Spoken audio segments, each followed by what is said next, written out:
Hello, hello, hello, and good evening or good morning or good afternoon or whatever it may be wherever you are. This is the Digital Orthodontist Live. It's the first and only live podcast for orthodontists, and I'm your host, Dr. Kyle Fagala. Tonight we're going to be debating the pros and cons, the ins and outs of Airway Orthodontics. What is Airway Orthodontics exactly? Well, I think it depends upon who you ask, but for the purposes of this podcast, we're going to have two basic sides. We have those who think that orthodontists can play an important role in the direct treatment of obstructive sleep apnea and sleep-related breathing disorders, and those who maybe don't. To be clear, there is a lot of nuance here, and the goal of this debate is not to be confrontational or absolutist or to declare a winner. The goal tonight is to educate and inform. I think that we can all benefit from a better understanding of this very important topic, so let's make that happen tonight. As always, our live audience is very important to the success of the show. I see a good number joining in with us. Again, I know it's Saturday night. We'll get a lot of people watching this after the fact. But thank you for tuning in. I want you to comment and I want you to ask questions throughout. Since we have so much to cover, we're not going to take any questions live from the audience. We've done that before. But we will do our best to go back and answer and respond after the podcast wraps. I do have one promo that I want to make, and that's for an invitation to my home in Memphis, Tennessee. It's the home that I'm sitting in right now. I'm actually in the garage, the podcast studio / recording studio, just off from the house. But February 26th through 28th, it will be my first ever in-office course. It's going to be called the Lifestyle Practice. It's a behind-the-scenes immersive experience that helps orthodontists build a high-performing, highly profitable practice that delivers great clinical incomes while creating more personal freedom with less chair time. The course includes 7.2 hours of CE. I don't know what the point 2 is for, but hey, that's not a bad thing. It includes a visit to my home. It includes a visit to my practice, Saddle Creek Orthodontics, my digital marketing agency that I helped start, Neon Canvas, and even a stop at the world-famous Rendezvous Barbecue in downtown Memphis. Spots are limited. It is almost full. Registration closes January 21st. And you can learn more at neoncanvas.com/lifestyle practice. I hope to see you there. You can also scan that little QR code up there if you want to. All right, so let's bring on our guests. We have 4 people waiting in the wings. Here we go. They're all going to come on at one time. That was exciting. I hear a little background still noise. This is a good sign. I'm going to read some bios. It may feel a little bit boring, but I do think it's important. Each of these 4 people have taken their time tonight to be on this and to be a part of this, and I want to honor them by reading about them. They have really impressive backgrounds. So let's get into that with Dr. Jeremy Manuele, also known as Dr. J. He's an orthodontist based in Las Vegas, Nevada. He earned his dental degree at UNLV and completed his orthodontic training at LSU. He now serves as a part-time instructor at UNLV while partnering with Dr. R. Cree Hamilton in a thriving private practice. Jeremy also served 21 and a half years in the Army National Guard that included an 18-month deployment to Ramadi, Iraq. He retired as a major in 2022. It's great. He is the creator of the MARPE 360 and Airway 360 online courses. Those focus on airway health and non-surgical skeletal expansion for teens and adults. And his mission is to make high-quality education in this space more accessible. Jeremy, thanks for being on here tonight. Thanks for having me. He's got the wave behind him, but it's very important that you know that it's not his. This is your nephew's or something? Borrowing this room, yeah. Traveling podcast, yeah. This is great. Thanks for doing it even while you're traveling. Dr. Audrey Yoon, she is a dual-trained orthodontist and pediatric dentist who specializes in dental sleep medicine. She's a clinical professor at the Stanford Sleep Medicine Center and an assistant professor of orthodontics at the University of the Pacific, where she founded and directs the Pacific Ortho Dental Sleep Medicine Fellowship. She earned her dental degree from Seoul National University in Korea and completed orthodontic and pediatric dentistry training at UCLA, along with a master's degree focused on obstructive sleep apnea. She is a diplomate of the American Board of Orthodontics and the American Board of Dental Sleep Medicine, and her clinical work spans pediatric and adult airway care, including MARPE, dome, surgical orthodontics aligners, and oral appliance therapy. Audrey, thanks for being here. Thank you for having me. We're very excited to have you here. All right, we got 2 more bios, guys. Just stick with me. Dr. Ryan Tamburrino, whose name I keep misspelling, but I will never do it again, is an orthodontist and educator based in Pennsylvania and the founder of Tamburrino Family Orthodontics with offices in Kennett Square and Westchester. He's a Pittsburgh native, and he earned degrees in biomedical engineering and mechanical engineering from Duke, which is super impressive. Then he completed dental school and orthodontic residency at the University of Pennsylvania, where he later served on the faculty in the Graduate Orthodontic Clinic. Ryan lectures nationally and internationally with Complete Clinical Orthodontics, and he's the author of Orthodontic Treatment Design and I Think My Child Needs Braces, along with numerous clinical articles and book chapters. His work focuses on orthodontic diagnosis, treatment design, and the critical evaluation of outcomes, with a teaching style centered on practical, unbiased tools doctors can immediately use in their own practices. Ryan, thanks for being here. What's the best thing to eat in Pittsburgh? Permani sandwich and an icy light. Okay, I know what the sandwich is. I don't know what an icy light is, and now It's local beer. Desperate to know. Okay, Yes. Great answer. All right, and finally we have Dr. Sanjivan Kandasamy, or just simply Dr. Sanj. He's a specialist orthodontist with over 22 years of private practice experience. He earned his dental degree at the University of Western Australia, completed orthodontic training at the University of Melbourne, a postdoctoral fellowship at St. Louis University, and a Master of Science in Orofacial Pain Management at the University of Sydney. It's also, 8 a.m. where you are, Sanj? Is that right? 9 a.m. 9 a.m. Okay, wonderful. Yeah, it's weird how that works. He's an adjunct associate professor at SLU and a clinical associate professor at the University of Western Australia. And he also serves on the editorial boards of several leading journals, including, namely, the AJODO. Dr. Kandasamy has published extensively. He authored the first textbook on TMD and orthodontics, and he lectures internationally on orthodontics, pain, and temporomandibular disorders, or as my patients call it, TMJ. Welcome to the show, everybody. Thank you so much again for spending your time with us tonight. I'm seeing an audience build in the group. Again, please make some comments, say some crazy stuff. We're not paying attention to it, so say whatever you want to say. But let's jump in with a background on this conversation. We have a lot to get through, so I'm going to jump right in. I like to start by defining terms, so let's do just that. So for the first question, and let me come around to this because I have, there we go. What does the term airway orthodontics mean to you, and how does that term relate to how you practice orthodontics? Audrey, being the only female here tonight, she gets to go first. So go ahead, Audrey. Sure. I mean, I personally don't like the term. I don't use the term airway orthodontics because it can sound like there is a separate specialty or different appliance system or fundamentally different type of orthodontic treatment. I use the exactly same tool and same braces and aligner as everybody else here. To me, it's more treatment planning philosophy, because when we plan orthodontic treatment, we already consider many other biological factors. Like, for example, we routinely evaluate periodontal health because it directly influences our clinical decisions. So in the same way, I like to look at the craniofacial structures, the growth pattern, functions, and breathing. This should be also part of a routine orthodontic plannings. And orthodontics should not be just looking at the aligning teeth. The AI already doing for us. Our true value as an orthodontist lies in understanding how form and function interact over time. But the reality is that not every orthodontist incorporate this like growth and functions and breathing into their treatment philosophy. So some clinicians use the term airway orthodontics to distinguish themselves, saying that they are paying more attention to these factors, especially for those patients who actively seeking this type of orthodontic treatment. However, I personally don't believe it should be this kind of niche market.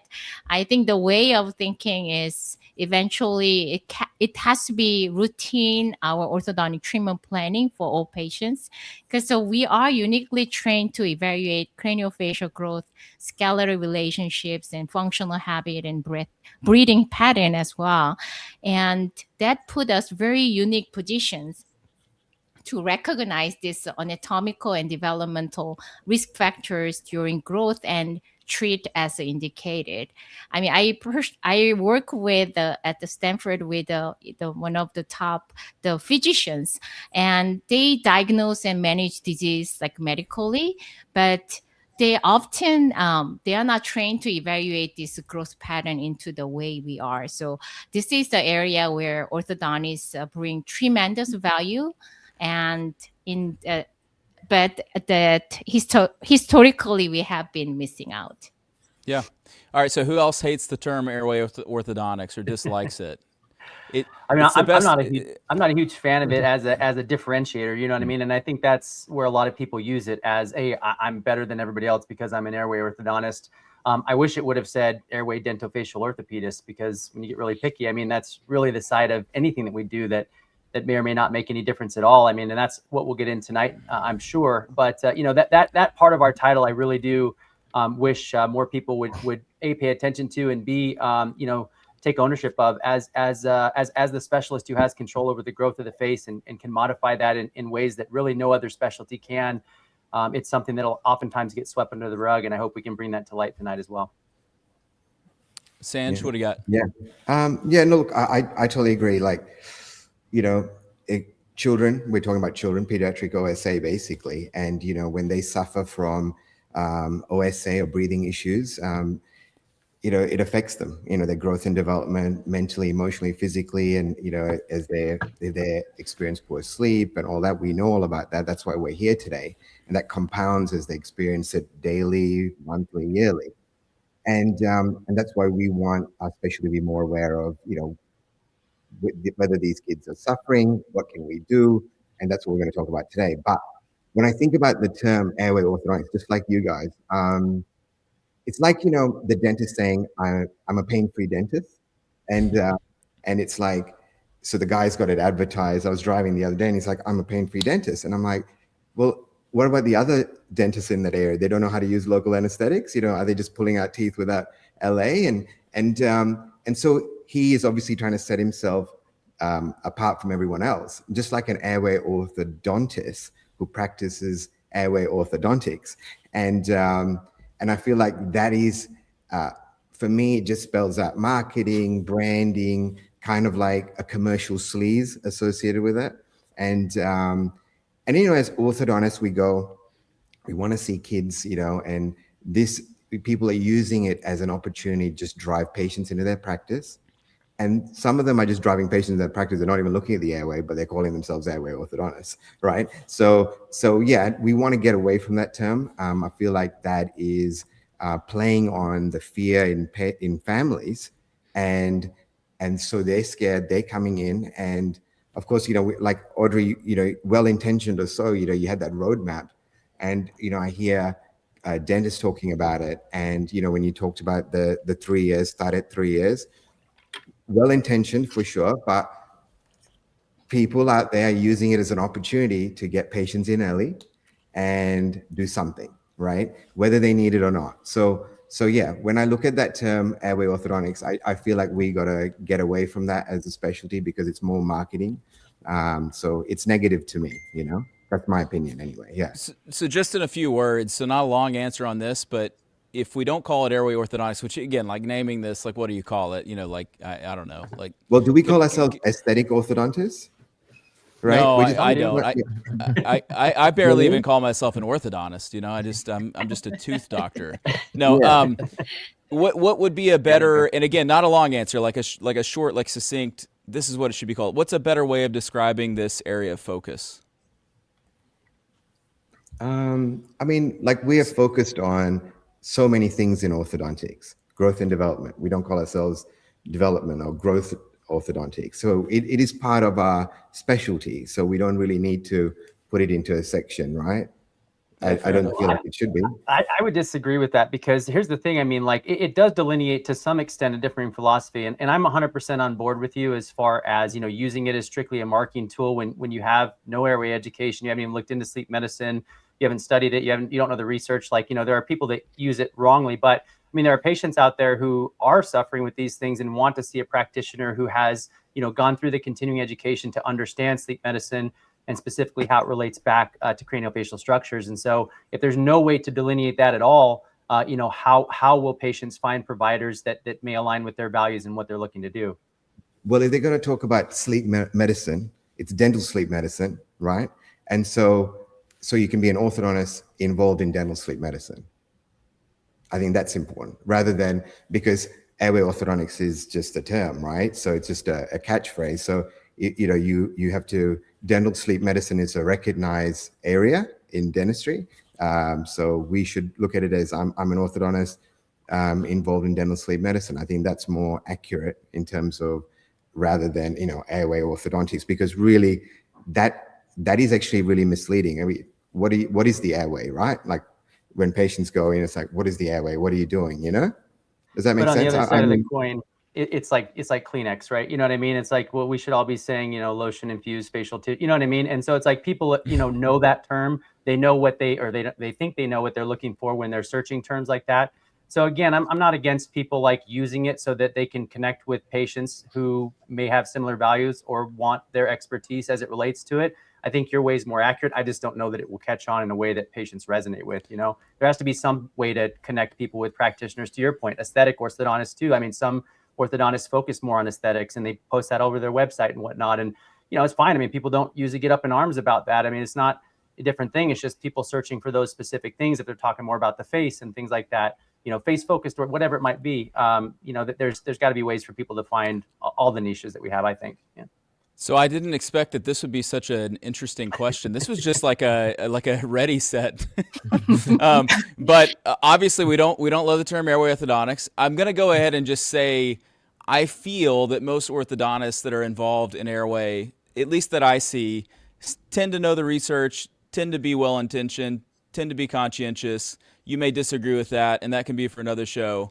But I think where we run into the issue with airway being sold or marketed in an untoward, unethical way generally tends to be general dentists, and so we can come back around to that later. But let's assume the best of people. The terminology, I get the point that Sanj is making, and dental sleep medicine maybe as a focus is the way to go there. Let's jump into this. We have in 2019, as I'm sure you all know, the AAO released a white paper on sleep apnea. It's actually been updated. I don't know if you know this, and it's going to be re-released sometime this spring. I don't know the conclusion of that, but we'll see. But why did the AAO commission this paper, this white paper? What did it conclude, and what are your thoughts about it? Does anyone feel like you can give a 2-sentence summary of what it concluded and what it's about? I mean, I have opinion. So, well, hold the opinion before we get into the opinion. Can anyone succinctly say like why the AAO paper was done and then what it concluded? Yeah. Yes. Okay. All right. Audrey's all over this paper. No, I think in the context, the AAO white paper was written largely to protect orthodontists from possible legal risk associated with a lot of this overreach, like oversimplification of this, like those people's claim. So if actually a very unique document, if you're looking at it, in my knowledge, this is only one positional paper where the core author was an attorney. One of the author is attorney rather than clinicians. That alone tells you its primary intent was more like a risk management. And if you read the paper carefully, it does not say orthodontists should not ignore growth or function, or should not say you should not treat. Instead, it allowed the professional like a judgment. So if you are trained and comfortable managing this issue within your scope, you may do so and go ahead do it. But if you're not, you are not obligated to do. So it kind of gives you freedom, very political but also very passive. In my opinion, it's a little too overly cautious. But at the end, you want to protect the orthodontists in both ways. Yeah, fair. Sanj, what's your thought? I mean, look, I'm an AAO member, but I'm not a spokesperson for the AAO. But sure, if we look back 30 years ago, we had gnatologists, occlusionists doing, their CR, CO and their functional orthodontics and mounting all their cases. And they thought that occlusion was the primary cause of TMD, right? And we kind of like let them in the fringe and just let them do what they wanted to do. And then until an orthodontist got sued. So like you said, you feel like it's a bit more of a risk management thing. Audrey, yeah, I mean, I guess 30 years ago, an orthodontist was sued, and for extracting 2 premolar teeth and retracting the upper incisors and using headgear in a class 2 patient. And he was accused of causing TMD. And at that time, the AO had to play defense. You know, they were on the back foot and they said, look, we don't know anything about this TMD and occlusion thing. So let's fund research into finding out what the cause of TMD is, whether it is orthodontic, whether it is extraction. So they did that.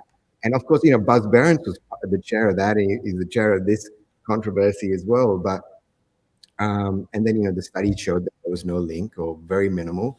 So I think credit to the AAO for getting on the front foot.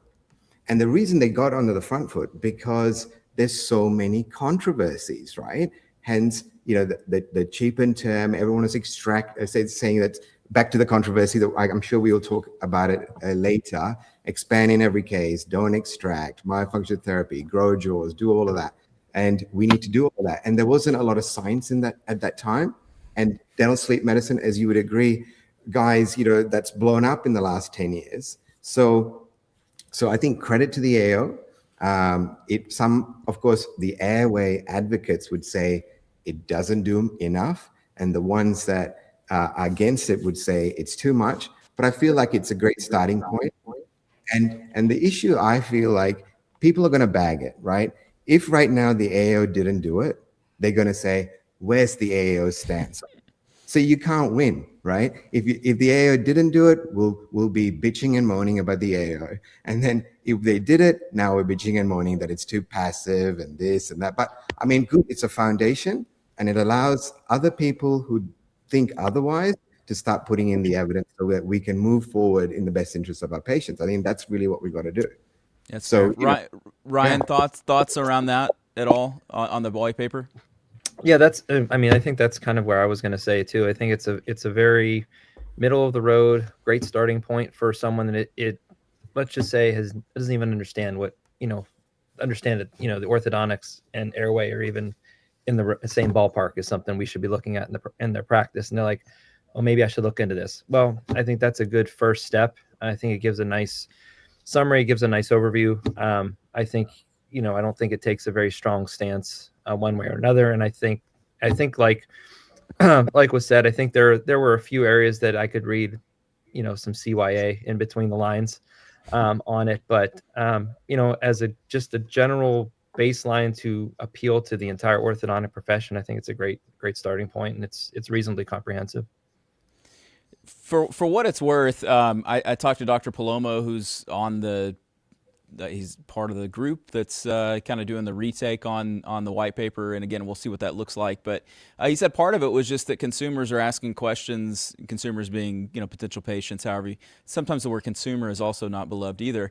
But consumers in the market are curious about some of these things that are being raised about, is, an airway issue going to cause my kid to have ADHD and not do well in school, and can orthodontics help with that? And so some of it was in a response to that. Some of it, as you said, from Dr. Wise, who was a part of that first group in 2018, 2019, said it was because the profession was causing OSA by extracting permanent teeth. That was part of it. There were some accusations around that. And similar to sort of the TMD history, rather, that Dr. Sanj brought up. So I think we've covered that. Let's go into this, kind of along the same lines of the topic of research. Whenever this topic of airway orthodontics and research comes up, skeptics will say that there is no good high-level orthodontic research to connect orthodontics expansion with reduction of sleep apnea or things like that. And then supporters, it seems like, will often point to the medical literature, which will say, yeah, the orthodontic research isn't great, but you need to read the medical literature. You need to become familiar with that. My question is, why does this disconnect exist, if it does exist? And does it mean that the evidence truly isn't there in the medical or the orthodontic literature, or is it just that we haven't asked the right questions yet? So I know that there's a lot going on in that question, okay? But we're basically talking the state of the research as it pertains this grander topic. do we feel like that the research is conclusive, or do you feel like it's got a lot left to answer? I have a lot to talk, so maybe I let other people talk first. Yeah. I can give a Ryan, lecture about that. Ryan, go ahead. Audrey will come around to you. Well, I think it's a very general. I mean, your question is very general, and unfortunately, I don't think there's a great answer, because I think it all comes down to the patient and what do they present with, and what's their diagnostics to know. In some patients, you could affect them. Some patients you can't. So to kind of lump it all in, orthodontics is the frontline or primary solution for a lot of these patients. I think it's going to be very difficult, no matter what you do, to come up with an answer, because some kids, the primary solution is it's a tonsil adenoid hypertrophy. Some kids, it's an allergy issue. Some people, there is a narrow maxilla in conjunction with those two things. What about fat kids? There's a lot of fat kids, right? Some kid, and that was my next line. Some kids are just obese too. I'm sorry. And so there's so many confounding factors that if you're going to say orthodontics is the solution, I don't think you'll ever come up with a defined paper that's going to say yes or no, because there's just too many variables that go into it. And so it has to come down to me as an individual diagnostic decision for the patient. How do they present? What are their symptoms?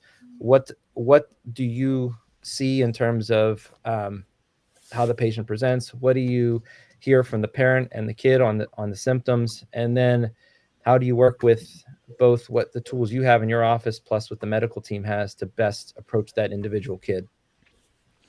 Audrey, I know you were like champing at the bit for this one. So tell me, do you feel like the research is there to support kind of expansion to benefit OSA, sleep disordered breathing, things like that? I mean, you speak for yourself, but to that general question about research, what are your thoughts? Definitely we need more evidence is coming, but if you actually type the maxillary expansions or sleep and breathing in PubMed, there are more than 300 individual articles, and there are over 19 systemic reviews, like 11 meta-analysis, I think, when I checked last times.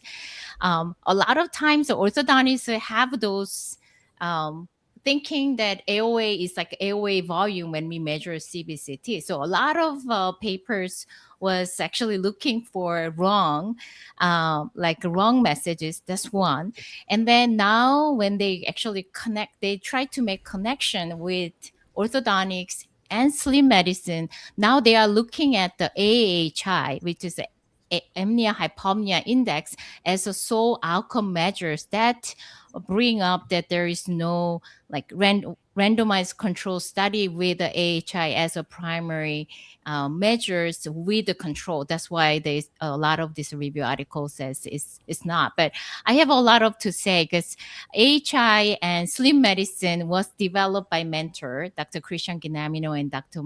Dement. They actually developed and they invented this AHI at Stanford. But when they measure this AHI, that threshold is actually came from adult data that is not derived from pediatric outcome trial. And the children breathe very differently. They have a shorter event, and they have a higher like arousal thresholds, and they also have a milder like oxygen desaturations. For the kid, they like moving like a helicopters in their bed, and we call child pose in yoga to like sticking out your butt up, or they tend to almost CPR position to lift up their chin up to control their oxygen desaturations. So a lot of times these symptomatic kids, when they do the sleep study, they still have a normal AHI. And I remember my mentor, the Dr. Christian Ginamino, who invented AHI or sleep study, mentioned that he almost regretted to using this same AHI index for pediatric population because of this a lot of healthy a lot of symptomatic kids cannot get treatment as supposed to be. So it's not really expansions like a lack evidence problem. I think there is a wrong outcome measures, and it's AHI is like in the ortho, it's like SNA and SMB or AMB. It's one of the measures. It's important, but it's not the only measure. But we kind of over rely on this measurement, and then because of that, so we don't have enough evidence. But if you're looking at a lot of this the papers, if you're looking at the symptoms or nasal breathings, if you're looking at the airflow, symptomatic evaluations, there is enough evidence. But yeah, definitely we need to find which populations or which phenotypes are actually getting benefit. This is our homework, that we have to find the population that is going to work. All right, so real quickly, let me kind of summarize what I'm hearing. I'm hearing CBCT alone, checking volume, checking minimum constriction, not really diagnostic. I think those of us familiar with this topic, I did my thesis on airway, and what did I do? Oh, we looked at volumetric changes among class 2s versus class 1s because it's easy, right? But we all kind of know collectively, well, that's not telling you a whole lot. It doesn't tell you anything about the nature of the pharynx and the airway, and there's a lot missing there. The AHI, it's interesting that it came up. It's the apnea-hypopnea index, and it basically shows you how many times breathing stops or slows during an hour of sleep. And so, like, on the surface, that feels like a pretty good metric to see, oh, he had basically 25 apneic events in an hour. That's as bad. Oh, he only had 3 apneic events. This is good, But, Audrey points out that there's maybe some shortcomings to that. In terms of research, though, I'm interested why proponents of sort of what I call airway orthodontics, they'll point to the medicine literature, but in orthodontics, where it feels to me, and I could be like naive, it feels like a study should be able to be crafted and executed comparing kids that got expansion, maybe and TNA, or just expansion alone, or no expansion, relative to sleep apnea. I mean, that feels like something that is right there that should be able to be executed. Jeremy, why is that not happening? Well, I mean, it has happened to some extent. I mean, there are some studies that go back and look at, the Pirelli study, which is in conjunction with Christian Gimeno, which Audrey mentioned before. I mean, Christian Gimeno, obviously, in the sleep world and partnering with some dentists to do that study. And they looked at kids who had, untreated sleep apnea and maxillary jaw deficiencies and showed that the expansion reduced the AHI almost to nothing. And these kids had a higher AHI. So these were actually the AHI that's catching the worst of the worst, essentially, especially as it relates to kids. So, kids with very, very severe sleep problems, they were able to reduce the AHI, and then they did a 12-year follow-up as well. So there is some research out there that crossed the bridge. I think one of the biggest reasons that a lot of people, there's not as much crossover between dental and medical is because of the lack of structure of data sharing. So I don't know how easy it is. It's not really easy for us to get medical information about all the sleep studies that are being done in the sleep clinics. And it's not easy for them to get my CBCT data and the before and after sleep questionnaires that I take. I mean, I've never had anybody reach out to me asking for data for research purposes. And, I'm not a clinical researcher, right? I mean, I'm a private practice orthodontist. I try to do the best work that I can and help other orthodontists do the same. But I mean, I have a ton of data that could be used in research, paired up with the right medical colleagues. And again, I don't think that workflow is very well established in general between our specialties. I also think that you see the most literature in the sleep world for all of the things that are either covered or trying to be covered by insurance. And so when you look at all the different devices and the companies behind, Inspire or Excite or Remedy or whatever the next new thing is, I mean, these companies pour, millions of dollars into getting this data published, and they're able to do so. But who's going to throw, millions of dollars behind Hyrax expansion when it's been around for 100 years? So I agree that there needs to be better collaboration. If there's researchers out there listening and they want to collaborate with me, and I'm sure other colleagues the same, I have tons of data, would love to share it. And I think that would definitely help if we could, do that better. Fair enough. Sanj, I'll let you have the final word on this. You're a research guy. Well, I think one of the biggest issues, I agree with, to some degree that, so the studies seem to indicate, right, that expansion to some degree increases the airway and improves the AHI from the studies that we've seen, okay? We can argue how much and how successful, whatever, right? then you asked about, I'm just going to quickly just bullet point your 20 questions. And then you said the enlarged adenoids and tonsils. There's studies out there that have shown that if you remove the adenoids and tonsils versus a crossover trial with the RMA, you know, the first line of treatment would be the removal of adenoids and tonsils. Some might disagree, but let's look at the literature in terms of that.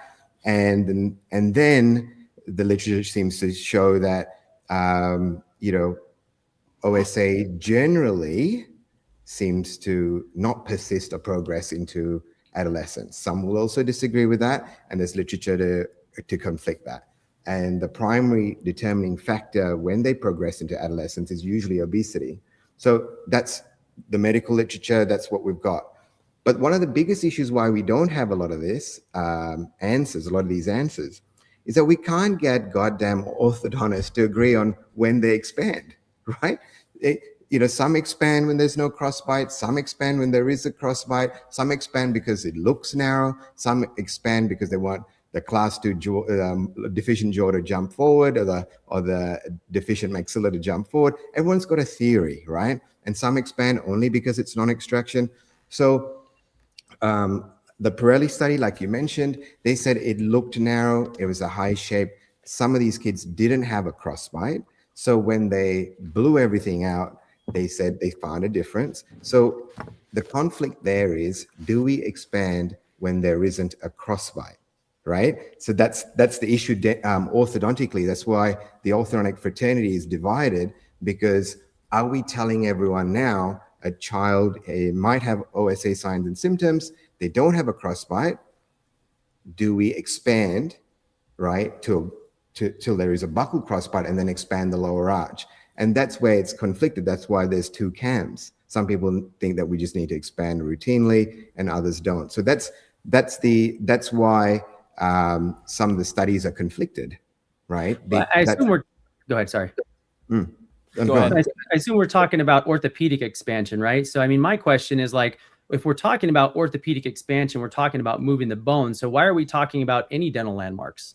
I mean, the teeth can be all over the place within the bone. So if we're talking about trying to get the bones right, why would we use a crossbite? Why would why would we talk about the teeth at all? And that's something that been so dogmatic. Go ahead. Yeah. So you would take a cone beam routinely on patients. Correct.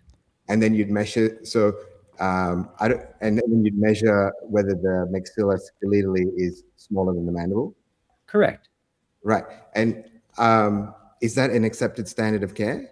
Like, it should be, in my opinion. So think about it. So what is our goal? Like, what is the goal for the bones? We talk about the goals for the teeth, right? We have class 1 occlusion, we have overbite and overjet. I mean, all of us as orthodontists, like, we really dial into the dental goals. What are the skeletal goals? And that is the question that I think that a lot of orthodontists have a really hard time answering, because it's not the way that we were taught. We were always taught to look at the teeth, and we looked at the Ceph and we looked at the, the pano and things like that. But I mean, we were never taught to measure jaw width, minus a few. Actually, Ryan, you introduced me to Andy Hayes's work a long time ago at one of your lectures. Probably I attended maybe 10 or 12 years ago. But it makes complete sense. We have to have an ideal first. So where do we get that ideal from? Well, what I would suggest is that we probably had an example of the ideal before we started to have a lot of the problems that we have nowadays, right? And so that's where a lot of the thinking comes in of, like, hey, well, 500 plus years ago, the maxilla was always about 3 to 5 millimeters wider. The bony basal maxilla, right? The orthopedic part of the maxilla was always about 3 to 5 millimeters wider than the mandible. That allowed the roots to be upright within the bone. So those skulls didn't have a lot of crowding. They kept their wisdom teeth. Like, a lot of the problems that we're dealing with just weren't there. So we have ideals for aesthetics. We have ideals for dental outcomes. We have ideals for smiles, but it doesn't seem like we have an accepted ideal for where the bones should be, at least most practitioners. So what you're saying is 3 to 5 millimeters or whatever the cutoff, right? So and if they are short of that, then they need expansion, right? If they are short of that, they need to know that they are short of that, right? So, I mean, does a patient need jaw surgery? What's that? And then what happens? They get to decide if that's important to them or not, or if they want to weigh that between, like, well, what are the risks versus benefits of expansion, right? Because, I mean, if we don't do anything, and for whatever reason, I mean, what if 20 years from now, the literature is very clear? And it's like, hey, if you have a jaw size discrepancy of X, you are X times more likely for, TMD, X times more likely for sleep apnea. We can't definitively say that research won't come out. And a lot of us believe that some of it will. So at that point, we've lost a big window of opportunity as far as getting the jaws as ideal as possible. But again, if you don't have, a way to agree on ideal, there's no way that you can even have that starting point. But here's something to think about too. Like between that, what's the average orthodontic start per practice? Kyle, you probably know, you're in that world. Maybe number like of starts. Yeah, like 300 a year, 500, 400 500 a year. All right. So if we got all four of us, that's what at 2,000. Then Kyle, you probably got your own 3,000. So like 5,000 patients. Like how many of you guys over the last year have done a maxillary constrictor? None of us. and that's my point, right? I mean, because it's like, we just deal with what the maxilla is given. Some of us will expand, some of us won't. But like, we never like think about like expansion. If there's a jaw that's already expanded, is that being a problem? It's just like, oh, well, they're a little more expanded than that person. They're, and we just deal with it from the teeth. In my opinion, that's not the way to think about it. We need to be thinking about where is the maxilla objectively, just like we think about the AP, we think about the SNA, the SNB, all the positions related to the skull. We need to be thinking more about the transverse starting from an ideal standpoint and then working backwards as far as what our goals are dentally, facially, and all those other things. And the cool part of it is typically when you get those bones ideal, all of those other things seem to fall into place a lot more. And it's not that I'm against extracting teeth. I mean, it's just that I don't tend to do it a lot because it doesn't seem necessary when the bones are right. Let me pause real quick because I'm sensing a back and forth between Sanj and Jeremy for about 30 minutes here. And I don't mean that in a negative way because I'd be interested in it. One second. First off, I think my guesstimate of 500 starts was bad. I'm seeing some comments about that, so I apologize. I don't know what it is. That was just my guesstimate. Sanj, I'm gonna let you say one more thing, and then we're actually surprise going into a conversation on expansion. Could you believe it? But go ahead, Sanj. Go ahead and respond. Yeah. So there's nothing definitive to show that if you don't, if your ideals of that 3 to 5 millimeters, right, is going to predispose a patient to developing anything in the future. So that's not scientific. But the second thing is, You said anything. There's no literature to show anything with jaw size discrepancies as they increase.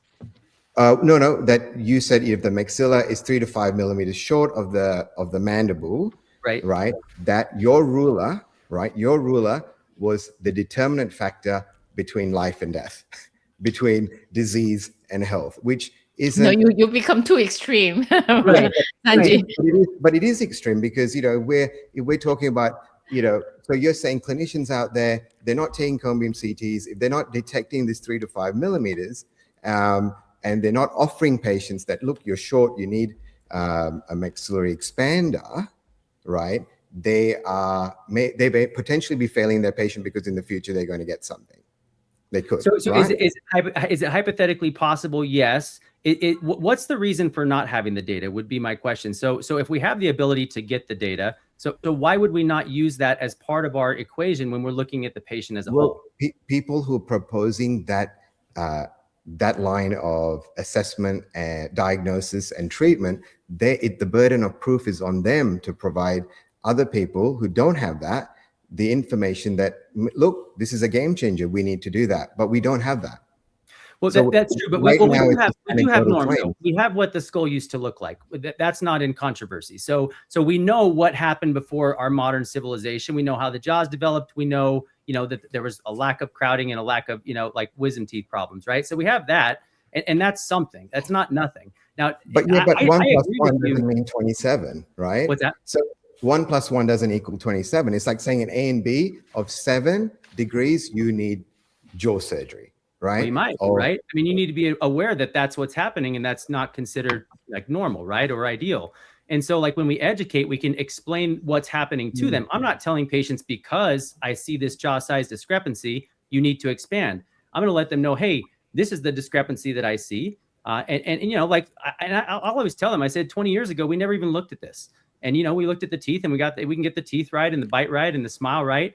But 3 to 5 millimeters. What I would do. Jeremy, 3 to 5 millimeters, they've looked at studies where they looked at literally intermolar widths between patients that have OSA and those who are no symptoms, signs and symptoms. They're actually normal. And they looked at it in an Asian population and a European population, and they found no difference, all right, in terms of okay, like you said, intermolar widths, maxillary transverse, in terms of whether they exhibited OSA signs or symptoms. Now, but did they take cone beam CTs and measure the, whatever the points are and see whether the maxilla is transversely deficient? Well, 3 to 5 mils is a big call, but we don't have data to support that. Right. And All right, let me pause this here, because this is an airway orthodontics discussion, not an intermolar width discussion, and I love it. I feel like it's very clear how we've ended up potentially in different spots is because it's sort of adherence to standards versus what could be hypothetically the case, and I honestly I get both sides of this conversation. So I teach on development of the occlusion, and we hold up this American Glory, this old Native American skull with 32 teeth perfectly in occlusion, right? So obviously there's been a change in the last, you said 500 years, I mean 120 years, civilization does wonders on the maxilla for sure. But let's pause that there, because I want to get into some formal questions on the idea of expansion, which we're embroiled in expansion right now. But here was the question, and we're just jumping right into some big questions here. It's going to be a two-parter. The first one is, in your opinion, does orthodontic expansion change and or improve the airway? Yes or no? And obviously the airway, and yeah, this is a controversial question. The airway is everything from nostrils, to the lungs, right? So does expansion improve that? Does it change that? And by token, do we as orthodontists have control over that?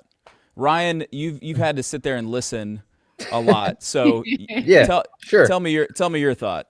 Sure. So I'm going to kind of dovetail off what Jeremy was saying, and so going back and looking at things, I think this was part of our training at Penn. Was Van Arsdale was always really big on talking about expansion, and kind of opened my eyes to it and understanding it. But when I got into private practice, I was fortunate to look at 3D data from literally day one, and I started to see a lot of discrepancies from what I was told was this is how it has to be versus what actually was happening.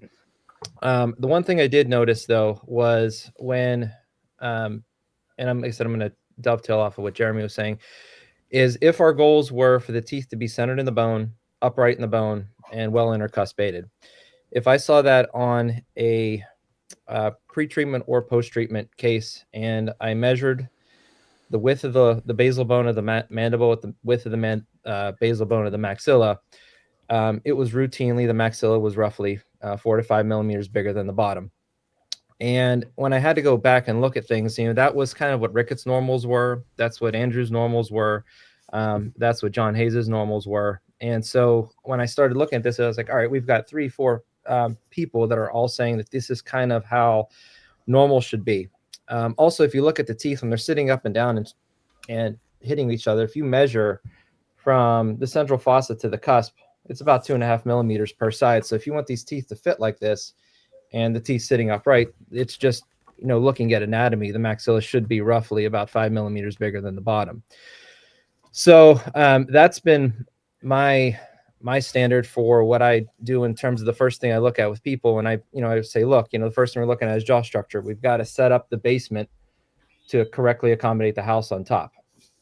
Now, so if they, for my threshold is if there is a discrepancy of 4 millimeters or more, that's when I'll tell patients, hey, you would benefit from expansion more so from a periodontal standpoint, because if I want to get those teeth straight up and down in the bone and I try to expand on the bone that's too narrow, then I'm going to start pushing the teeth outside the periodontium. So that's just really just to normalize the bones, just like Jeremy had mentioned. I use your measurement too for my patients. Your publication I use every day. Thanks. So now to go into that. So now if we look at that, if we do expand the maxilla, look, if you just look at anatomy, yes, the the top of the mouth is the floor of the nose. And so, yes, when you expand the bones skeletally and not tip the teeth, if you truly get true skeletal expansion, yes, you're going to increase this area. Yes, when you do this, you will get more lateral room for the tongue space. Now, the question has to be, and that's going to go back to my previous answer, is what I have yet to see in any literature is how does that correlate with symptoms? And so, yes, you're going to change the structure, but does it definitively solve the problems? Yes or no? In some kids, parents have told me that have come in with very mild issues. Oh my God, what'd you do to my kid? Brand new kid. It's like, he's amazing. Other parents have come and said, no, there really wasn't any change. And so what I haven't seen in any of the literature is any sort of qualification of like, okay, you get 3 millimeters of skeletal expansion, that is an X% reduction of symptoms. You get 5 millimeters of skeletal expansion, that's a Y percentage reduction of symptoms. And I don't think that we have the ability to claim that this is going to solve the problems. What I can claim to patients is, look, I can normalize the jaw structures, and then we can see how the symptoms respond if they don't have frank adenoid hypertrophy that's completely blocking the airway, if they're not obese, if they don't have allergy issues. If this is the one thing that I could look at and say, all right, well, let's see how you respond. And if the symptoms go away, super. If not, then I say, okay, well, now worst case scenario is you now have normal jaw structures, but it didn't solve the airway issue. So now we need to talk with the ENT about further things.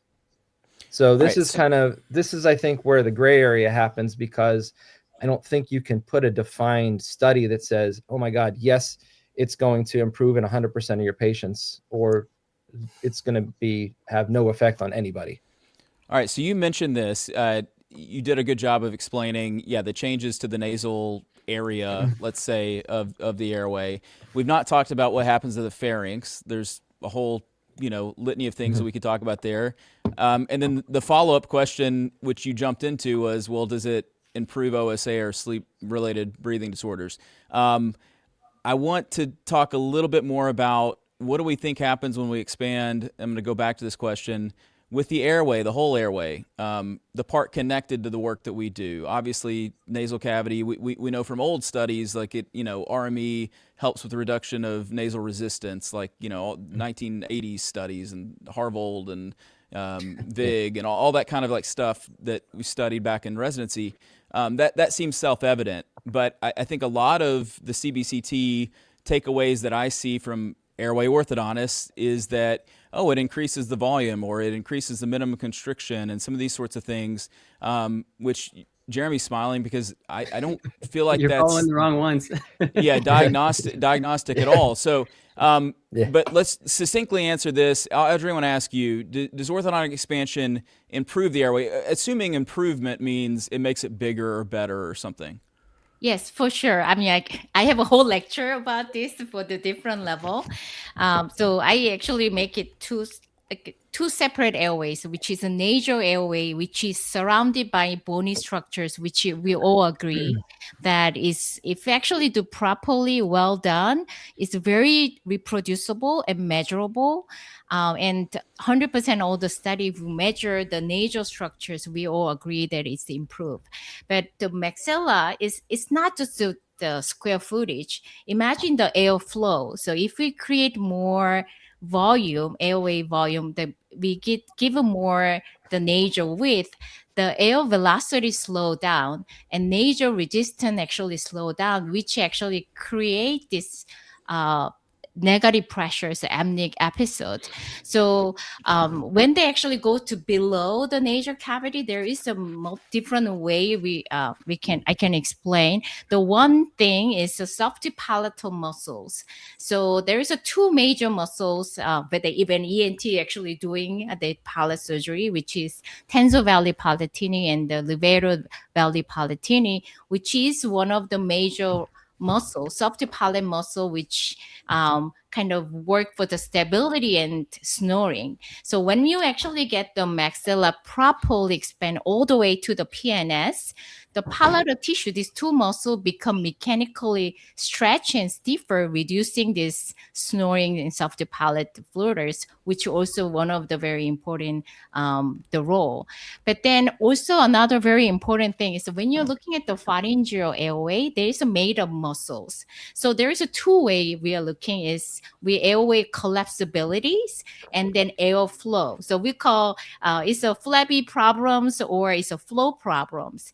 But we actually did studies that when we actually measure computational fluid dynamic studies that we actually did try to explain the mechanisms. So what happened is when there is a blockage on the nose, when you breathe in, the airflow get more faster, so the air velocity go faster because there is obstruction, there's more air turbulence.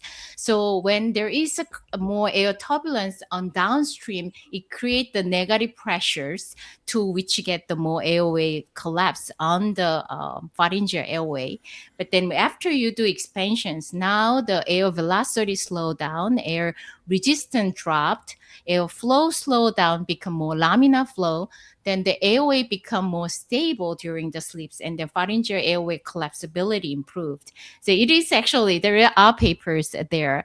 So it's not really curing sleep apnea when you say like AHI or like if you want to correlate directly, as Ryan says, never gonna have you have any study that like you do 3 millimeter, then you improve AHI 3. I mean, there's no such a oversimplifications for this complex medical problem.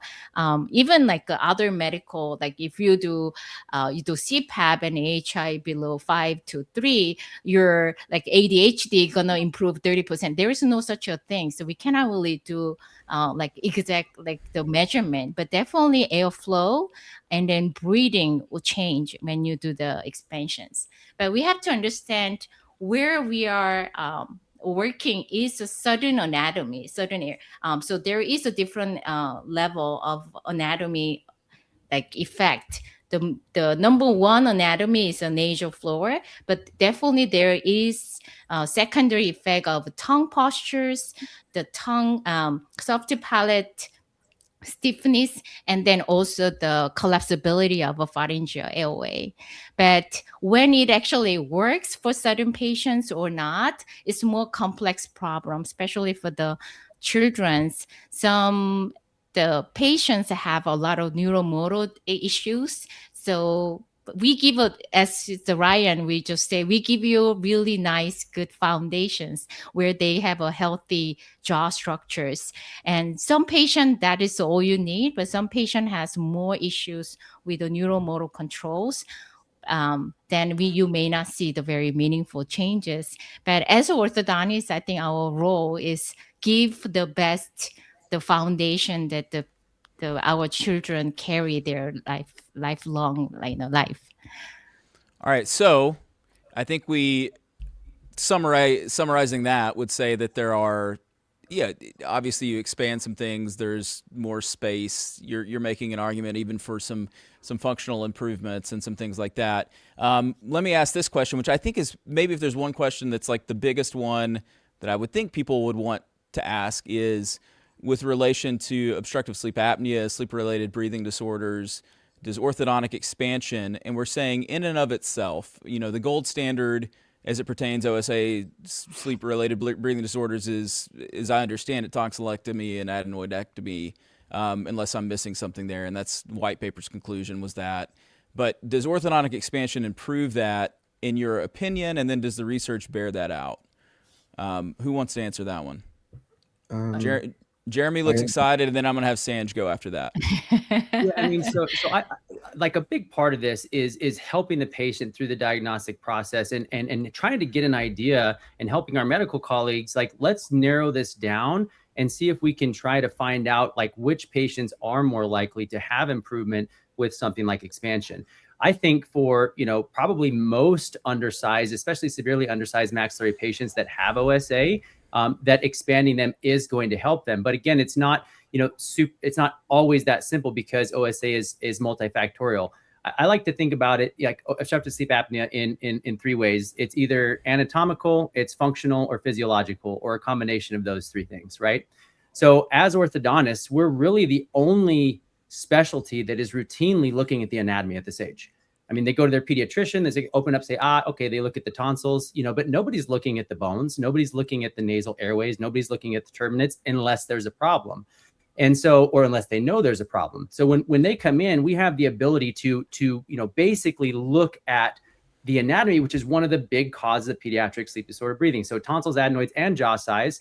I think the literature bears all three of those things out, although admittedly there's less literature on jaw size than tonsils, adenoids, but there have been studies showing, after tonsil adenoidectomy removal with deficient maxillas, when expansion happens, there's improvement. There's also studies showing that when you do all three together, tonsils, adenoids, and jaw size, then you see more improvement and more long-lasting improvement. So that research is available. As orthodontists, we have to ask our why. And I think that's where a lot of orthodontists get lost. They're like, well, okay, fine, this doesn't really make sense. So why does it make sense that this could be happening? So one is the thing that Audrey mentioned, right? Anatomically, we're opening up external, internal nasal valve, internal nasal passageways. We're allowing more air to get through. She was referencing computational fluid dynamic studies, which is kind of new to orthodontics as a whole. There's still not a lot published on it, but it's exciting because that came from outside of our specialty, and now they're bringing it in to analyze these CBCTs with that data. So one is just the anatomy itself, but two, it goes back to the physiology as well. Well, if we expand and if they can breathe, through their nose better, well, if they start to breathe through their nose, what does that change? Well, we add nitric oxide to the air. What do we know about nitric oxide? Well, it's anti-inflammatory. It's a vasodilator. It increases oxygenation. It helps reduce allergic symptoms. It helps minimize bacterial and viral. So now we have another thing that's happening.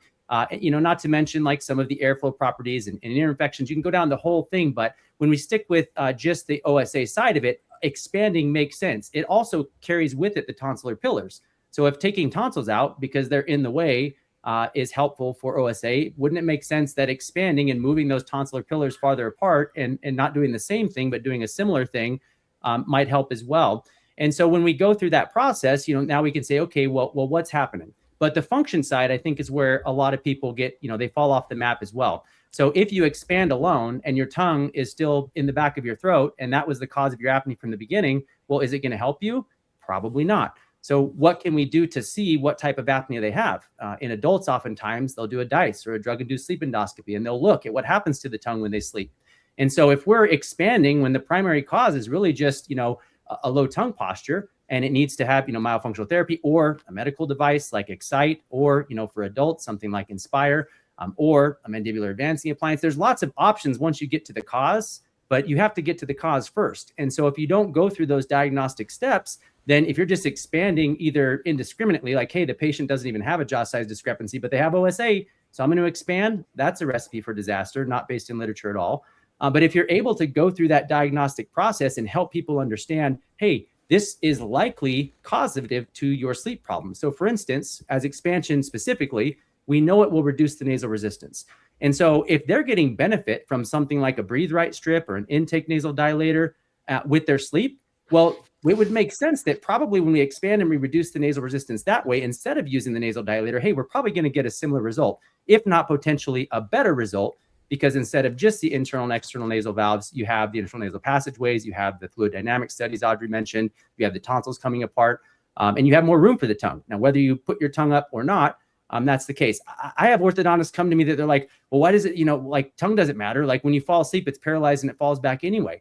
That's not coming from an orthodontist who has done research in this space, right? And it's not even coming from like FDA approved devices. You look at Excite, that device is approved to strengthen tongue muscles, FDA approved for treatment of OSA.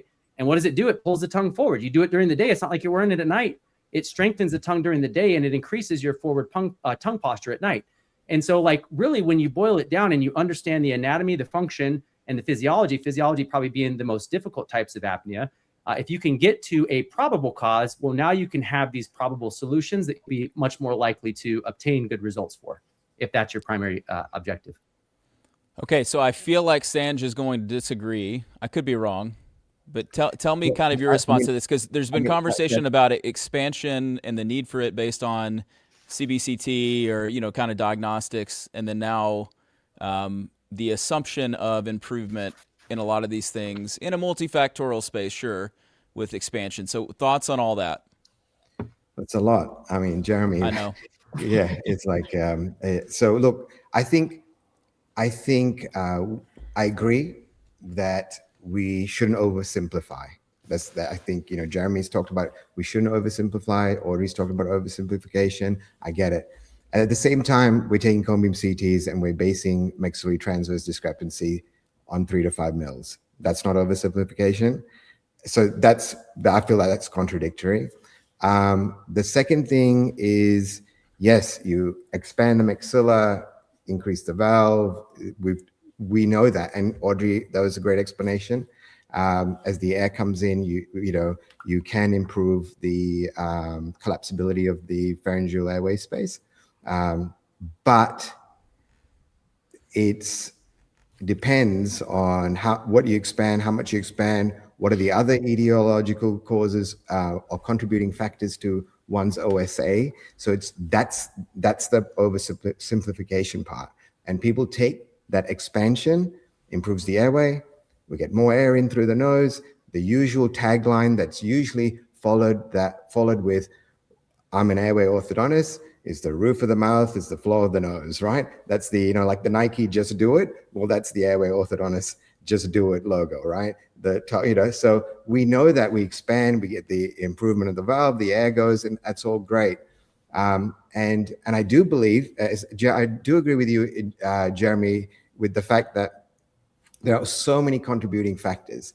So it's not just, expansion. So if people want to get involved with being interested in the airway, they should ask questions. They should look at the child holistically. They look at, like we've talked about, allergies, asthma, all those other contributing factors. So it's not just, does expansion improve the OSA? Expansion does improve to some degree, and that's varied. And some will argue that it's small, and depends how much you expand and, what are you going to do? But I just feel like the message shouldn't be lost, that are we expanding when there's no transverse? So if someone isn't having, like you talked about, there are, Ryan, you talked about your study, which is based on 5 cases. There are cases where there is a skeletal transverse discrepancy relative to the mandible of 5 mils, but the patient isn't in a crossbite and they're healthy and they're symptom-free and they're breathing and they're living a good life. Are you still going to tell them that their maxilla is still 3 to 5 mils short? We need to expand the maxilla and we need to then buccally tip the lower molars. I mean, that message to the audience, I think that is what people want to take away from this. We know that the expansion to some degree improves airflow through the nose. Does it definitively cure someone's OSA? It's multifactorial. You got adenoids and tonsils. You've got all these other contributing factors, nasal congestion. And in some patients, you can expand and there's improvement. But if you don't address, say, the underlying allergic rhinitis or nasal congestion, swelling, it's back to pre-treatment, if not worse. And in some cases with expansion, there is no difference. So you got to pick the right patients, and that's actually just not looking at a patient in 3 seconds and going, you know what, you need an expander. So on one hand, we can't oversimplify. We know it's multifactorial, but I feel like this whole thing is at one point sounding like a one-trick pony, right? Where just expansion, and expansion is the cure of all evils. And then the next minute is, we got to be mindful of all the other contributing factors. So I think that it's probably my fault that I've probably asked the wrong questions. It's funny. There is a question, and you're leading right into it. And it's my final question on just regular. This was just regular old like archwire and RME expansion. I've got a whole nother set of questions on MARPE and SARPE and dome and other stuff that we'll probably simplify. But I do think this bears this question is, if you can answer this in a sentence or two, who should get expanded? Should every kid get expanded? Should adults be expanded? When is it appropriate? When is it over treatment? Like that kind of a question. I think that is a very like maybe it is a simplified criticism of the sort of airway movement is that everyone gets expanded. That's not really reflective of anyone on this panel. That's not what I sense I'm hearing. I don't think anybody else. I mean, I think Sanjay is a very sounds like very overstating and oversimplifications for the techniques for all these the orthodontists treating airway. We do not expand if there is no transverse discrepancy. I make it clearly. Define transverse discrepancy. So, but then when you define the transverse discrepancy, we don't really look at the teeth. Actually, I use the Ryan's papers. We look at the bone. If you're really truly just looking at the teeth, there are so many cases that teeth are overcompensated, so their lower teeth are dumped in to fit it to the narrow narrow maxilla. So I think what the Ryan says and then Jeremy says, and even like I teach all these courses, we actually look at the bone, where the bone should be. Is it healthy for periodontal and healthy for airway? We don't overexpand. We don't make it broad divide. Nobody does. I think that is an overstatement. We do, if there is a true skeletal discrepancy, then we do maximize within the genetic, definitely. And we cannot really make the small child to twice bigger because his sleep is not cured.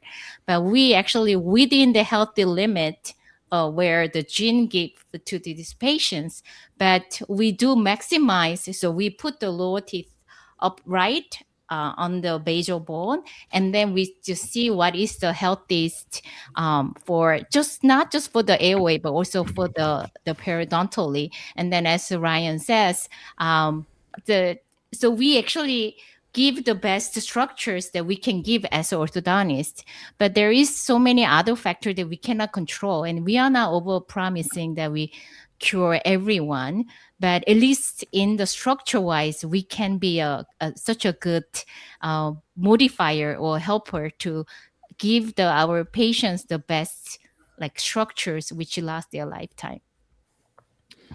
Yeah. So well, so when we say over treatment is like if you just do expansion if there is no transverse discrepancy, but what is the proper transverse measurement is actually has to come with the skeletal, not just for the teeth. So when you talk about periodontally, they're in a better place. Were they periodontally compromised to begin with? Because you're setting the teeth up in a wonderful straight way and everything, so that they're periodontally healthy. Were they periodontally unhealthy beforehand? Is that what you're suggesting? Oh, no, it's eventually we are looking at the long term. When they actually compensate, you will see those patients when they get older, 40 and 50. If their lower teeth are dumped in and then the teeth are compensated, they tend to have more gum recessions and bone loss.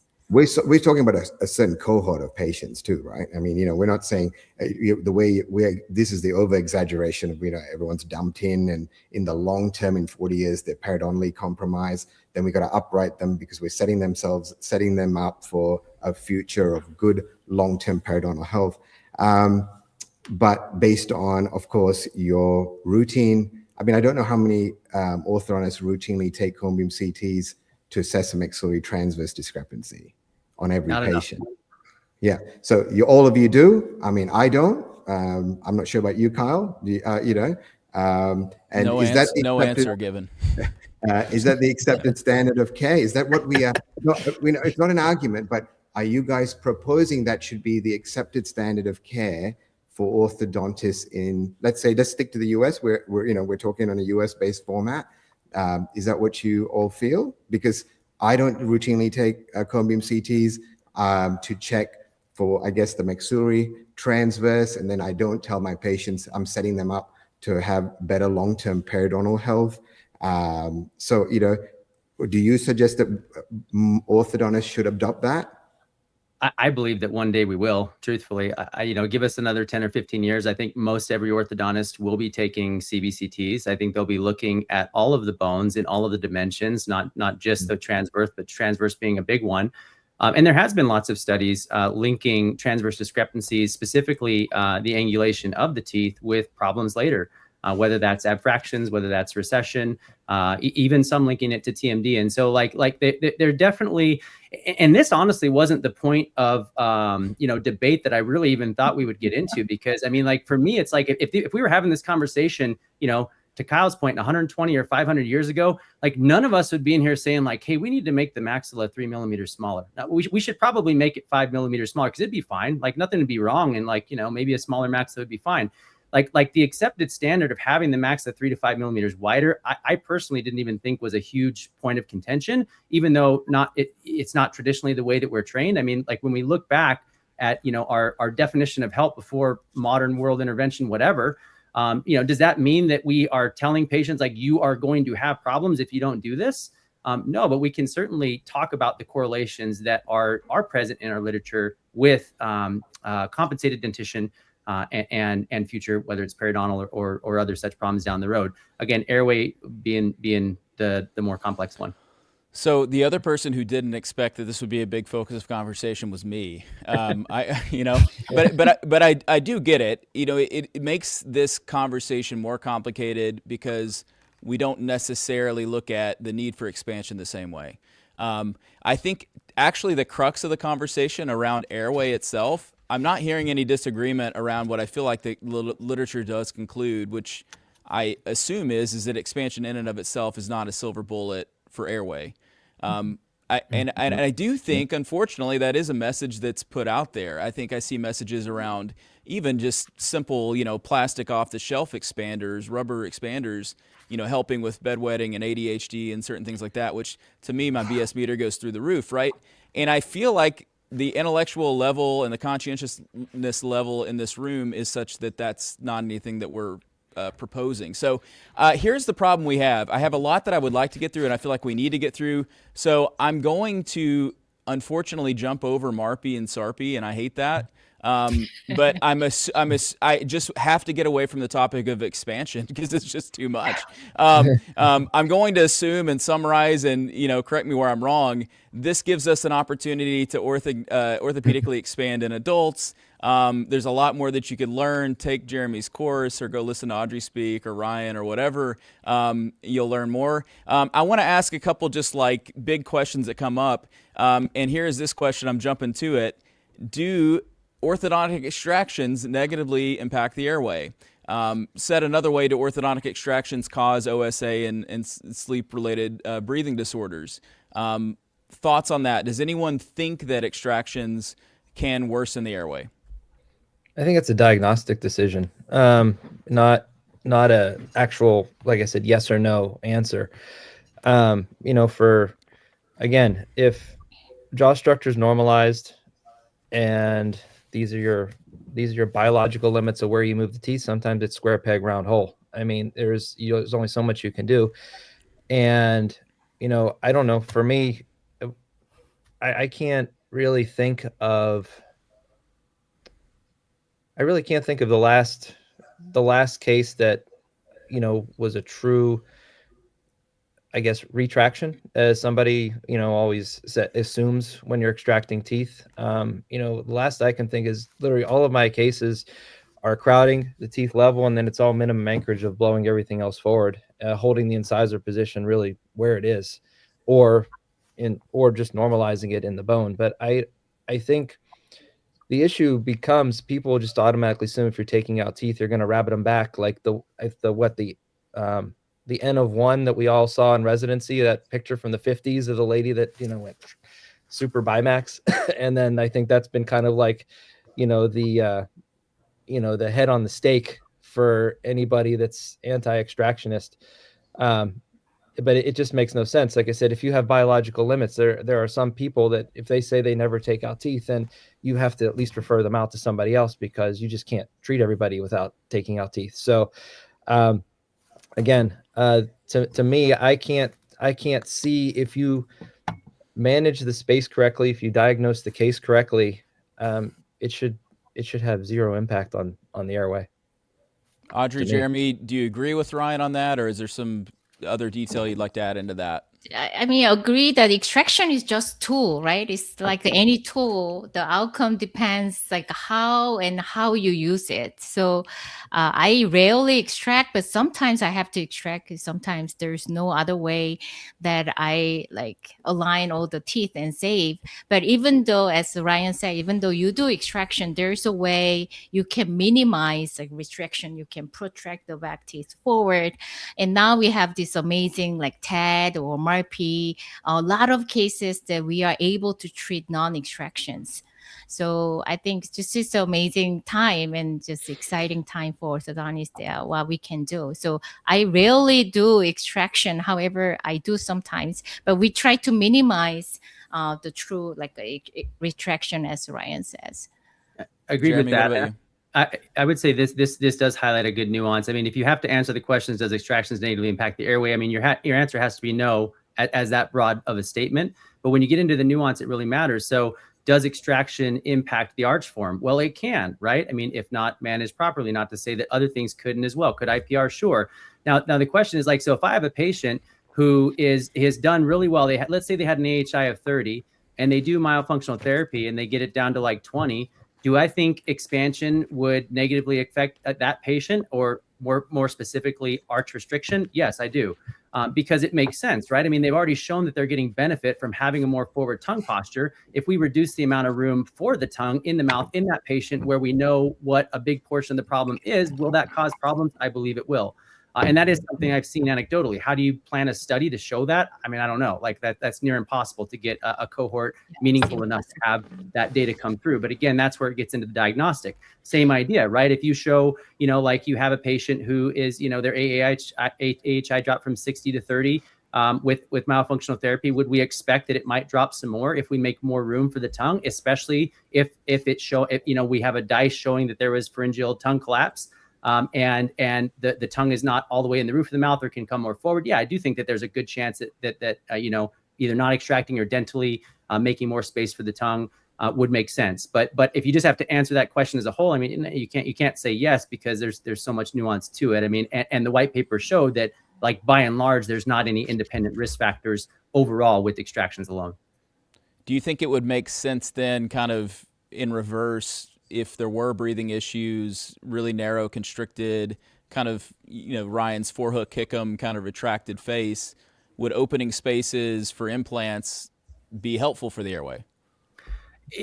Well, again, if you had the patient that seemed to be responding to helping the tongue come forward. So any type of a tongue come forward, helping with their apnea, if that's the case, then making more volume in the mouth, I do believe, would help. Now, it depends on how you make space for the implants, right? I mean, if you distalize the molars, and throw implants in there, they just got 2 extra teeth and teeth to clean further from the back. Like, a lot of patients ask me for, I want to put my premolars back in. I almost never do it. I've maybe done it 1 or 2 times. And it's always after the conversation of, well, okay, but that means we have to push your teeth 6 millimeters back because that's where they were.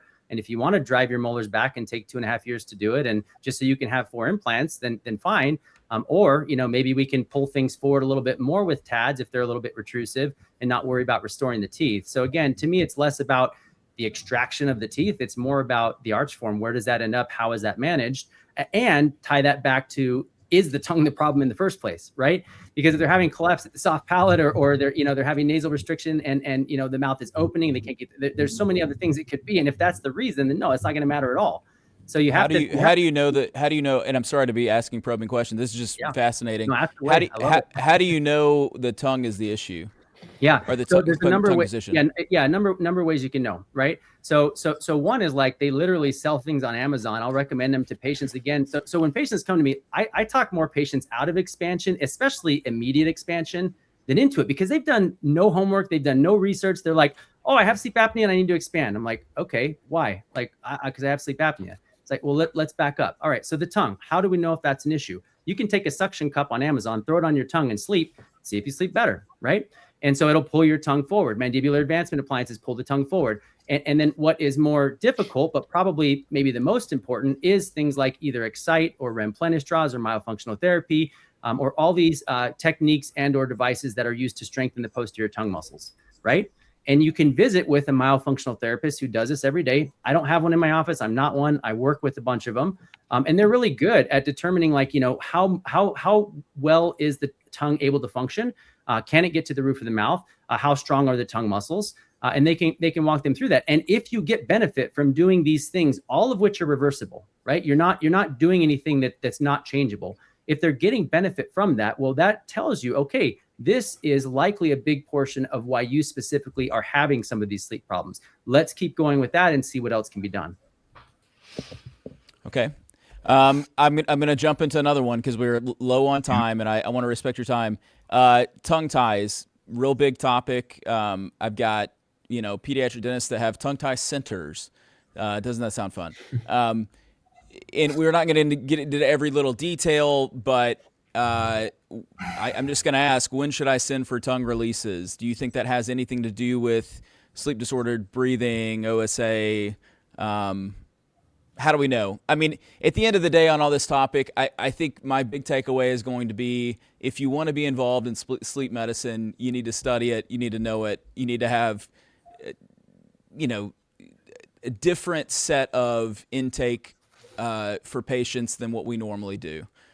There's a lot more information and diagnostics that you need. And I'm not the one to say what that needs to be, but I think that's where I would start. But on tongue tie, do we feel like that is being overdone right now? When do you send for tongue tie release?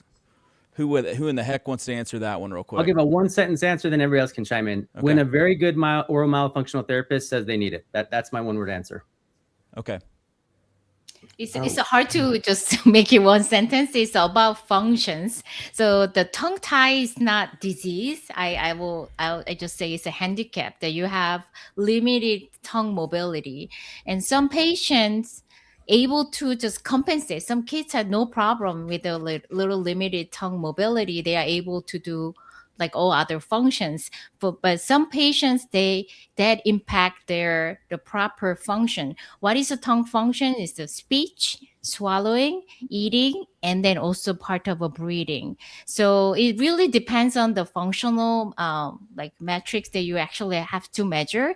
Not every tongue tie need to be released as well, but yes, as Jeremy said, I usually work with the myofunctional therapy therapists to make sure that they are able to achieve the functions. And if they have, bottom line is they have difficulty to reach to their function because of their limited mobility, then we release the tongue tie. And then sleep is just one of those functions of the tongue. And Kyle, I think I can think in the last 18 years of practice, I think I've had less than, 5 released, and all of them were for speech issues, and none had any overarching sleep or breathing issues. So I can say I've never released one for a sleep issue just because the kids have never had one and had a sleep issue. So it's always been for speech problem. That's not enough for a sleep. That's not enough for a tongue tie center. I'm sorry to say. They would go out of business immediately. Yeah. The tongue tie center is like it's just basically the Airway Orthodontics. I think people talk about, I think Audrey, you've talked about, the ankylosing and how when there is the tongue's too forward and it's not high enough so that the maxilla doesn't develop, then I feel like then there is the tongue's not low enough because the lower arch doesn't develop. And then, of course, in the roadmap, it's the tongue's, it's fallen back and it's causing OSA. And all 3 papers contradict each other. And I'm just, from what I look at it as, yes, if there are, like you said, speak to a lactation nurse or a myofunctional therapist, I guess. But interestingly, right, the American Association of ENT or otolaryngologists, a few years ago, released a consensus statement that said that be mindful of routine tongue tie releases because that may predispose patients to developing OSA or worsening their OSA signs and symptoms now and in the future. So I think there was an overprescription, just like anything in dentistry. As soon as something comes in, we like to oversimplify it and say everyone needs an expansion. We don't take teeth out. I was talking about the extractions. I feel like I'm doing Satan's work because I don't take teeth. I do extract teeth, and I'm not measuring the maxilla versus the mandible. And so maybe I need to come to the US and study real orthodontics in an Ivy League institution, perhaps, you know. But I just my parents failed me. I failed me. But I think we have to look, and we say we want to oversimplify. We look at the real doctors, and the ENTs have said that because they're seeing that dentists oversimplifying things and coming in and going, we got a tongue tie. We got to release every tongue tie, and that I think that's we need to be cautious about that, and we need to do more homework in terms of not looking at a tongue tie and seeing just looking at something doesn't mean someone's at risk. Yeah, I think that's important. All right, so Audrey, you were mentioned, so you get to respond, and then we're going to wrap up. So Sure. thoughts on that? What is that? If you want to respond, I don't know. I think when Sanjay says that there's a four thing contradicting, it's actually not contradicting. You say the tongue is not upward for the maxilla, and then tongue is lowered for the lower. I never saw any papers for that. The tongue is low enough to develop the lower. I was referring to the papers that you all co-authored. You know how if there is a tongue tie, then the maxilla doesn't develop laterally. Mm-hmm. Right. Yes, that's the paper I developed. Yeah, I published. and then it's not low enough, so the lower arch doesn't develop. I never had a paper like saying that. But if we cut it, then we allow the maxilla to develop, but at the risk of what? That the child may be predisposed to OSA in the future. No, it is not. So there is actually two cases. So you kind of, again, you're doing the overstatements. So there is no such a AAO, the otolaryngology paper saying that cutting tongue tie actually predisposed for the AOA or sleep apnea. There is two actually case report, which was a pure Robin syndrome cases where they actually did tongue release on the OR, and then there was the airway actually collapsed for those two case report. And again, so when we actually do tongue tie properly, it's not just cutting and then automatically the airway open. We actually have to give the room for the tongue to go up, and then we also need to teach the tongue to what to do, and then the tongue knows where to go and then how to go. Then we do the tongue release as at the end. So one of the actually cases that you should not do the tongue tie is actually pure Robin syndromes, cerebral palsy, or those cases that the patient cannot control their tongue, or they have like a major jaw restrictions where they cannot really have no room for the tongue. Those cases is actually contraindications. So yeah, so don't oversimplify that. But we're not saying. I mean, you're cutting the tongue and that they cause the sleep issues. But yes, those cases they cannot control their tongue. Of course, it's better not to actually touch. So there is actually some patients that we don't want to actually recommend the tongue tie. No, I was referring to the consensus statement by the Academy of Otolaryngologists, which is ENTs. In 2020, they said that we got to be mindful of that. That's what I was referring to. It wasn't a study, it was a consensus statement, like a white paper, right? So that's what they've done. But they refer, I mean, how often are daily orthodontists treating Pierre-Robin syndrome? You know, we look at all these small percentage and we make these extreme translation into normal population, right? Pierre-Robin is... No, I'm not saying we are treating Pierre-Robin syndrome. Those cases that tongue tie is not indicated, and you cannot really say it because it happened to those cases, it's going to happen to all other populations. I know, but then why would the Academy, why would the Academy of ENTs come together and say, we need to be mindful, this may predispose patients to OSA? So I'm going to put it... I'm gonna put it to both of you to come back to the comments if you want and share what you're getting at, because I'm hearing two conflicting positions on what ENTs are saying about tongue ties. I will say I did a quick Chat GPT search, and there do appear to be some conversations in different ENT journals about potential complications following tongue tie release. I don't know what that means, but it obviously is an ongoing and active area of discussion. I'm just thankful that we got some actual debate here. This was exciting. Orthodontics is rarely all that exciting. So I want Sanj and Audrey to come back and just argue for an hour. This is what this is the next debate that we'll have. So I think I need to go ahead and wrap it up, as much as I'd love to keep asking questions, and I had so many more that I wanted to do. I don't know what my takeaways are. I think one takeaway that I'd planned to ask about was just this simple one of airway orthodontics is such a common point of conversation among orthodontists, and we don't really teach it that much in residency. I don't see a ton of lectures on it. I don't see a lot of continuing education on it. Obviously, Jeremy has like courses and stuff, and Audrey lectures all the time all over the world. Like, yes, it is talked about, just not nearly as much as I would like. I don't think there's enough on dental sleep medicine in dental school. And maybe it's just I'm an old guy, and maybe that's all changed. Or maybe where Audrey teaches, hey, it is taught. I don't think it's taught enough relative to how much we talk about it and discuss about it. I think also tonight for me has been illuminating in the sense that it's really easy to make assumptions about one side or the other, that they're misinformed or they're doing it for, selfish interest or stuff like that. That's not the feeling that I've gotten tonight. That does not mean that I'm judging, who I think is right or wrong or whatever. And then also one thing I did not anticipate is the degree to which we view cases and diagnose cases is very different.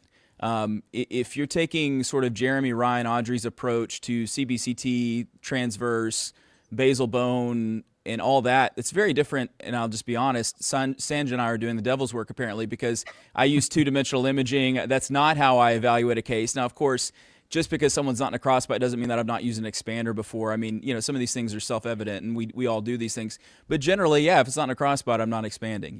That's the way that I approach it, which I think is probably more the standard. And Jeremy, you may be right that one day that won't be the standard, or that the way that you do it will be the standard.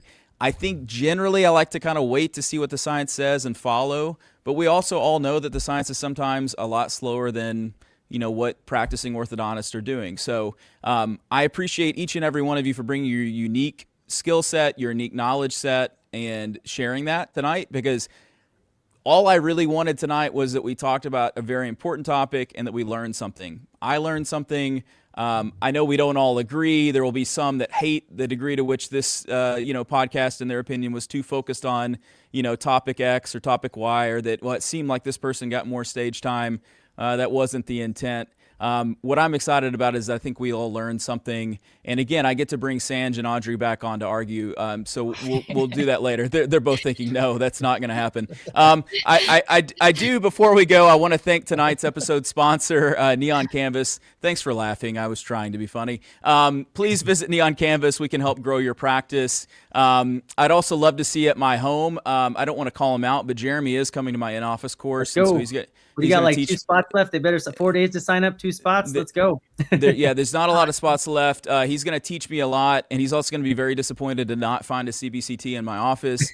I'm very sorry to tell you that. I'd love to see you there. You can learn more at neoncanvas.com/lifestyle practice. Sorry for the plugs. Again, it does wrap up January 21st. I'd also like to thank you for watching this. If you're listening on Apple Podcasts or watching there, please give us a 5-star review. If you hated this episode, don't just give it a 1-star review. That would be very unfair. Don't blame me. I'd also appreciate if you're on YouTube, give me a like and a subscribe. And then I do have to thank by name my guests, Dr. Jeremy Manuele, Dr. Ryan Tamburrino, Dr. Audrey Yoon, Dr. Sanjivan Kandasamy. Thank you also to Anna, Scott, Kayla, Kira, and the TDO team at Neon Canvas. There's a lot of people that make this possible. And my goodness, guys, we made it only 20 minutes over time. From all of us here at the Digital Orthodontist Live, this is us signing off. Honestly, though, thank you so much. And this won't be the last, I think, on this conversation. We'll have to come back and do something again sometime soon. So have a great night, or to Dr. Sanj, have a wonderful morning. Okay? Yeah. All right. Thanks a lot, everybody. Have a good night. Let me bring up my exit, and good night, everyone.